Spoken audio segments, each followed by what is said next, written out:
Venez, venez remettre le prix au ministre de la fonction publique, du travail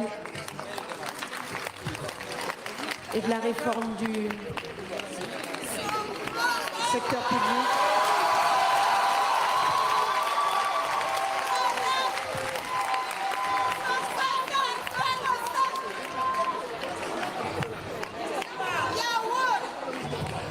Un prix spécial pour vous remercier pour votre engagement. Photo.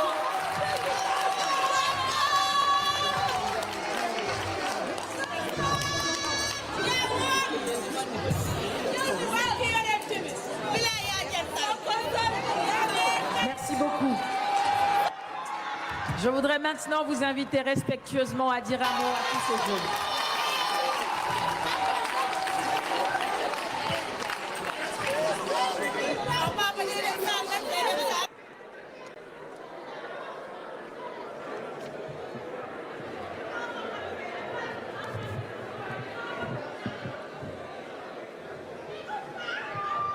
Mesdames et Messieurs les ministres et secrétaires d'État, Excellence Monsieur l'ambassadeur du Royaume frère du Maroc, Mesdames et Messieurs les directeurs généraux, Mesdames et Messieurs les représentants des sponsors, Mesdames et Messieurs les étudiants et tous les compétiteurs, parce que cette année on n'a pas seulement les étudiants, je crois qu'on a des startups déjà affirmées qui sont dans la compétition. Je suis présent ici avec vous avec beaucoup de bonheur et d'émotion, parce que cette assemblée correspond à ce que nous voulons faire de ce pays. Un pays qui est résolument tourné vers l'avenir, vers ce qui se fait de meilleur pour cet avenir, mais en restant ancré sur son présent. Et cela s'appelle le réalisme. La fonction publique, l'administration, le service public, c'est le bien qui nous appartient à tous. Par essence, il est l'émanation, mais la représentation la plus aboutie de ce qui nous unit, c'est-à-dire la nation. Et comme on dit, il est au service du public. Et le public, c'est le peuple sénégalais. Et ce service public est au cœur de nos attentions, de notre programme. Le président de la République, dès son installation à la tête du pays, a posé, l'un des premiers actes qu'il a posé, c'était cette fameuse lettre qu'il a adressée à tous les fonctionnaires de l'État, à tout le service public, pour rappeler un certain nombre de fondamentaux. Un service public qui n'est pas au service du développement devient un service public contre le développement, un poids. Et les thématiques qui ont été abordées ici, fort brillamment pour les thématiques auxquelles j'ai assisté, y passant du contrôle de la distribution des intrants agricoles, qui est l'un de nos gros problèmes d'ailleurs, point que j'avais décidé de convoquer une réunion spéciale sur cette question. Le marquage minier, évidemment, il y a énormément de fuites sur l'exploitation de nos ressources naturelles. La question de l'assainissement et de la gestion des déchets de manière générale, pour laquelle nous avons eu au minimum 2 présentations très pertinentes. La question de l'assainissement également, avec cette présentation sur les baobabs artificiels.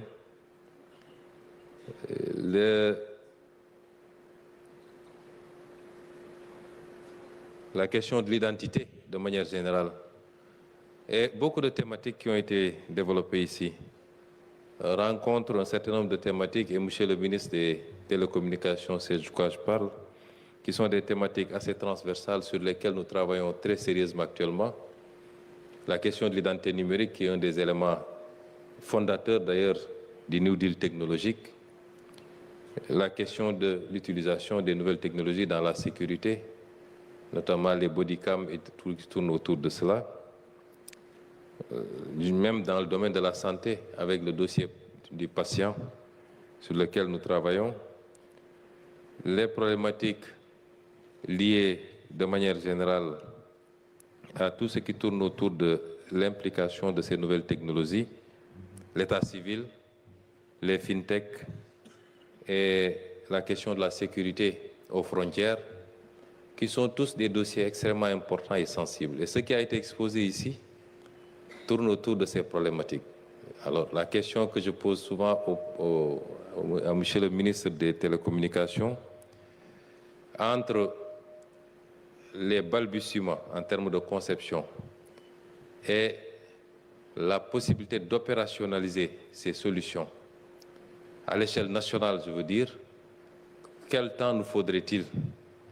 Parce que souvent, nous sommes confrontés à ces urgences.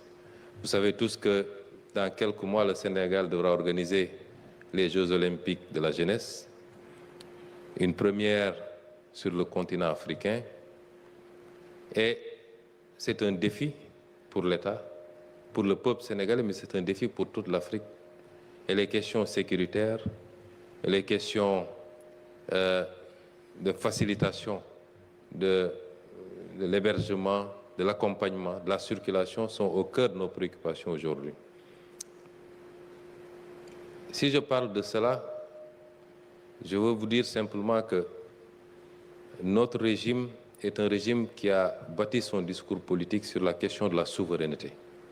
Nous sommes fondamentalement attachés à cette question de souveraineté, qui a bâti son discours politique sur la problématique du patriotisme, qui suppose non pas de s'enfermer sur soi-même, de rester ouvert au monde, mais dans la collaboration au monde, de tout faire pour privilégier l'intérêt national et l'émergence des talents nationaux, des startups, de champions nationaux, thématiques très chères au président de la République. Et c'est pourquoi, quelquefois, nous sommes confrontés à ce dilemme. Tout ce que j'ai vu ici est fantastique en termes de conception. Et je suis ravi de voir que c'est de jeunes talents. De jeunes talents sénégalais qui ne sont jamais sortis du pays pour aller l'apprendre ailleurs.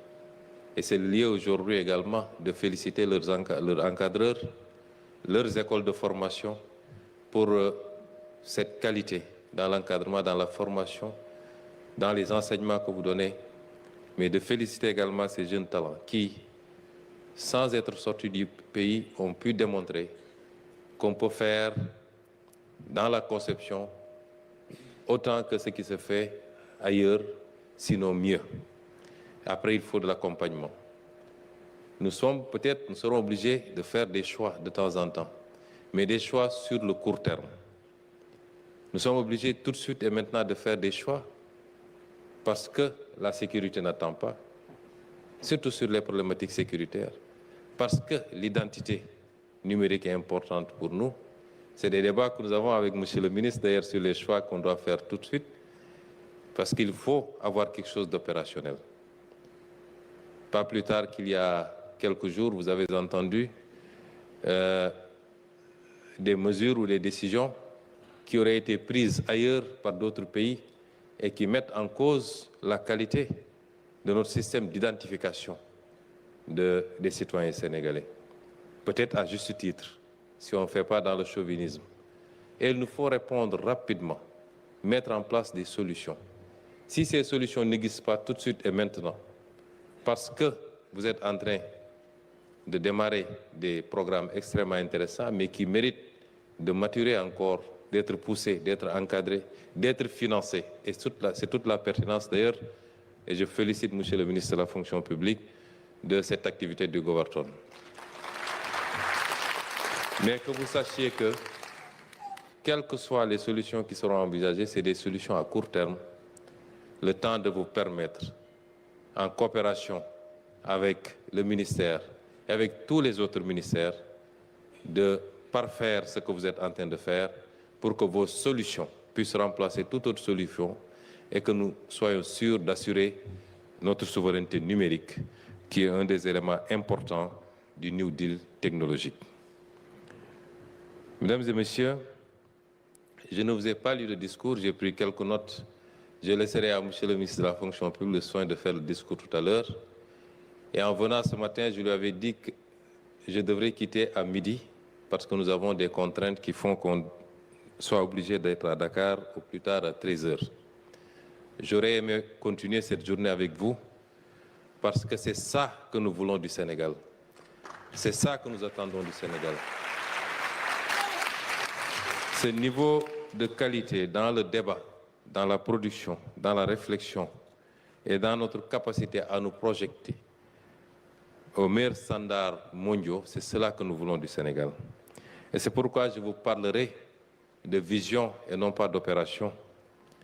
Je vous dirai que ce service public dont nous avons parlé il y a quelques mois, certainement ici dans cette même salle, avec le ministre de la fonction publique, nous avons lancé l'agenda national de transformation du service public, qui s'était structuré autour de 5 thèmes, qui étaient la qualité du service public et la participation citoyenne. Nous sommes en plein dans une activité de participation citoyenne pour la qualité du service public. Il s'était agi également de la gestion des ressources humaines. Et je me rappelle que lors du Govarton de l'année dernière, il y avait une bonne présentation sur la gestion des ressources humaines. Il s'est agi de la question de la transparence et de la lutte contre la corruption.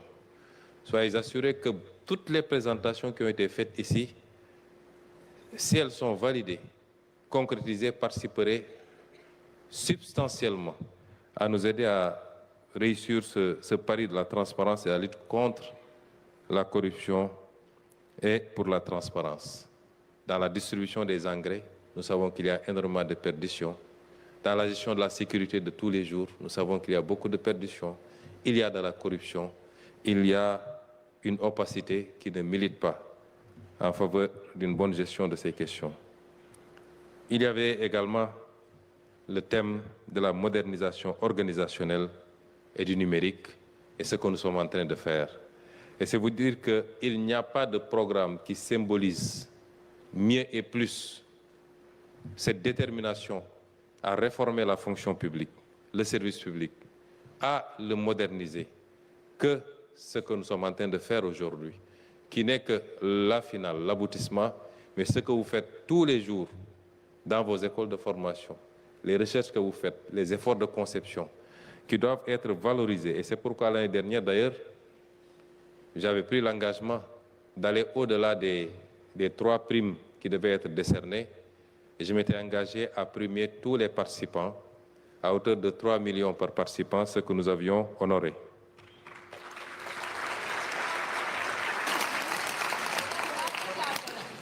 Et nous instruirons tous les ministres concernés par les présentations qui ont été faites ici à recevoir les concepteurs de ces projets, à les écouter, à les mettre en relation avec leurs équipes pour les accompagner et les aider à parfaire un peu leur travail et à nous présenter un document, un programme fini qui nous permettrait certainement d'atteindre cette souveraineté dont j'ai parlé tout à l'heure.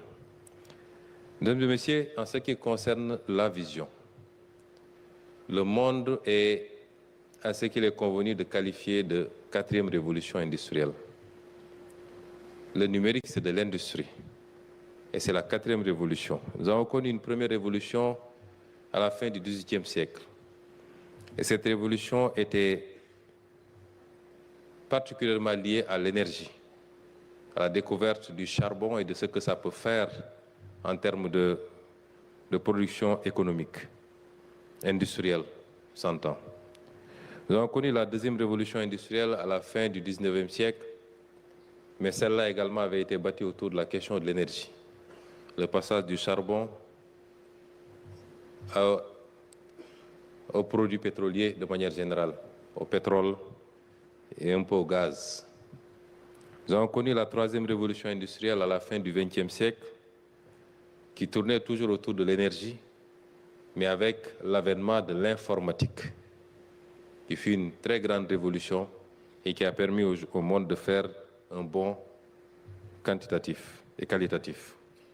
Aujourd'hui, on parle de 4e révolution industrielle qui tourne toujours autour de l'énergie, mais de moins en moins mais qui est particulièrement lié à la gestion de la data, avec comme point d'ancrage les questions d'hyperconnectivité, où les machines et les objets communiquent, l'intelligence artificielle qui permet une analyse des données et la prise de décision autonome, les systèmes cyberphysiques avec les réseaux virtuels qui contrôlent les objets, la personnalisation des masses avec l'adaptation rapide de la production aux besoins exprimés, et enfin, ce qu'il est convenu d'appeler de plus en plus les usines intelligentes, notamment les smart factories.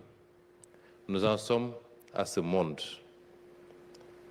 Et ce que nous souhaitons en tant que décideurs politiques, en tant que leaders politiques, c'est de faire comprendre à notre nation, à notre continent, que nous avons raté les précédentes révolutions industrielles. Et nous avons toujours été à la traîne par rapport à ce qui s'est fait. Nous n'avons pas le droit de rater celle-là. Il y a possibilité de faire ce qu'il est convenu d'appeler un leapfrogging, un saut d'étape. Parce que cette révolution-là, elle est beaucoup plus immatérielle que matérielle. Cette révolution-là, elle se joue à l'esprit, au mental, c'est la révolution du savoir. Et sous ce rapport, nous pensons que le Sénégal peut produire aujourd'hui des champions, que vous êtes déjà, que vous êtes appelés à être encore beaucoup plus, que le Sénégal, à défaut d'être au rang des premiers mondiaux, peut valablement avoir la prétention d'être parmi les premiers Africains. Et nous le serons avec votre détermination, avec notre accompagnement, dont nous vous assurons que nous vous garantissons cet accompagnement pour tout ce qui tournera autour de vos activités, autour de votre formation, autour du financement de vos startups. Et je félicite le ministre pour le mécanisme d'accompagnement, puisqu'il ne s'agit pas d'organiser une cérémonie une fois à l'année et puis tout le monde s'en va. Je suis heureux de voir que le premier prix de l'année dernière, aujourd'hui, est devenu PDG, c'est-à-dire qu'il a...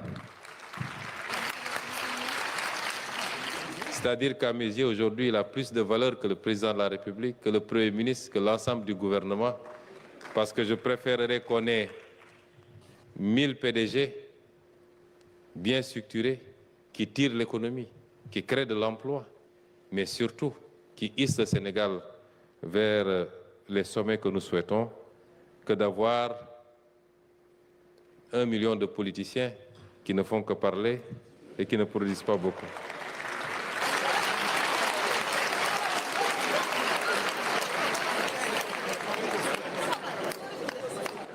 Et je voudrais vous dire que vous avez,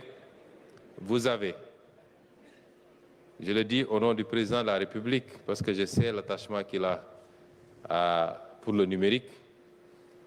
Il y travaille tous les jours avec moi, avec le ministre chargé de ces questions, pour l'intelligence artificielle, pour la mise en place d'un système qui permette la détection, l'anticipation, l'encadrement. Je le dis à mon nom et au nom de tout le gouvernement. Considérez que vous êtes notre priorité absolue, l'une de nos priorités absolues. Et parmi les programmes essentiels du gouvernement, j'ai tantôt parlé de l'énergie, elle continue à être importante, parce que même les gros data que Alioune Sall veut installer ici, il faut beaucoup d'énergie pour pouvoir les gérer. Et c'est pourquoi vous comprendrez notre combat de tous les jours pour la réappropriation sur nos ressources naturelles et particulièrement les ressources énergétiques. Mais à côté de ce combat, l'autre combat le plus important, il est celui qui porte sur ce qui nous réunit aujourd'hui. Vous êtes une priorité absolue pour le gouvernement du Sénégal. Vous serez accompagnés, nous serons avec vous, autant que vous serez prêts à vous élever encore et davantage avec l'accompagnement de vos encadreurs.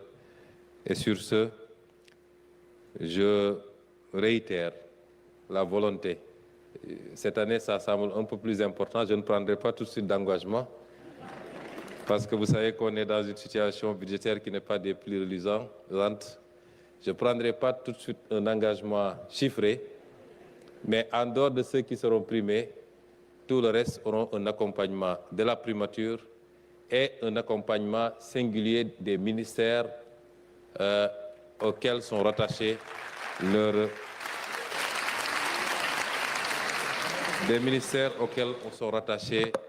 présentations. Je vous remercie de votre attention et vous souhaite une bonne suite des travaux.